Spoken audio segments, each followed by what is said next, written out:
membina rumah tangga Islami yang sakinah, mawaddah, warahmah, di mana di dalamnya berisi tentang kewajiban istri, kewajiban suami, ataupun kewajiban suami kepada istri, dan kewajiban istri kepada suami. Uqud Al-Jain adalah karya seorang ulama yang terkenal di Indonesia dan dunia.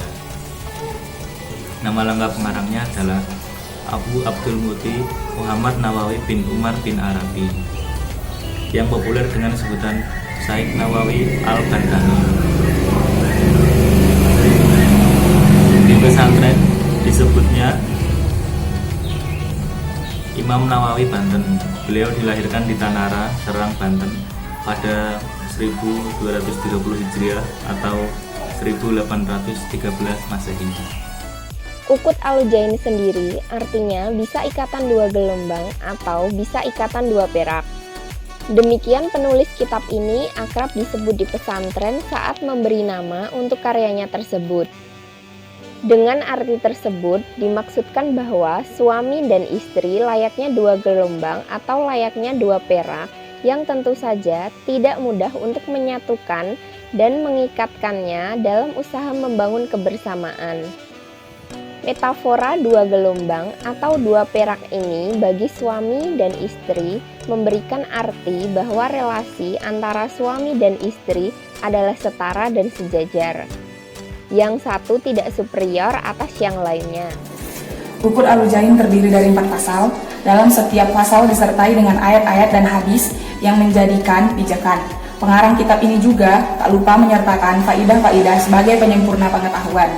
Pasal yang pertama menjelaskan tentang hak-hak seorang istri yang wajib dipenuhi oleh suami, seperti kewajiban memperlakukan istri dengan baik, memberi nafkah, membayar mahar, mengajarkan ilmu, agama, dan ibadah kepada seorang istri. Pasal yang kedua menjelaskan tentang hak-hak suami yang wajib dipenuhi oleh istri, seperti kewajiban taat pada suami selain kemaksiatan, memperlakukan suami dengan baik, menyerahkan dirinya untuk suami, menjaga diri serta menutup aurat dari laki-laki lain, serta tidak meminta sesuatu yang melebihi kebutuhannya, dan lain-lain. Pasal ketiga menjelaskan keutamaan salatnya perempuan di dalam rumah. Dan pasal keempat menjelaskan tentang keharaman laki-laki melihat wanita yang bukan mahramnya. Begitu juga sebaliknya. Di akhir pembahasan, musonif juga membahas tentang perempuan yang jelek perangainya seperti menampakkan perhiasan kepada laki-laki lain. Tetapi setelah kita membaca isinya, kesetaraan ini kita tidak temukan. Yang ada di mana laki-laki lebih superior dan perempuan atau istri lebih inferior. Karena alasan ini pula, kitab ini tidak menjadi kitab yang mukarrar atau referensinya tidak utama di kalangan pesantren. Menurut KH Mustafa Bisri, pemimpin pesantren Rembang, banyak kiai yang kurang sreg dengan kitab ini karena materinya. Malahan ayahnya Kiai Haji Bisri Mustafa kurang setuju kitab Uqud Al-Jain diajarkan. Bahkan ia secara kelakar mengatakan bahwa kitab ini membuat lelaki besar kepala.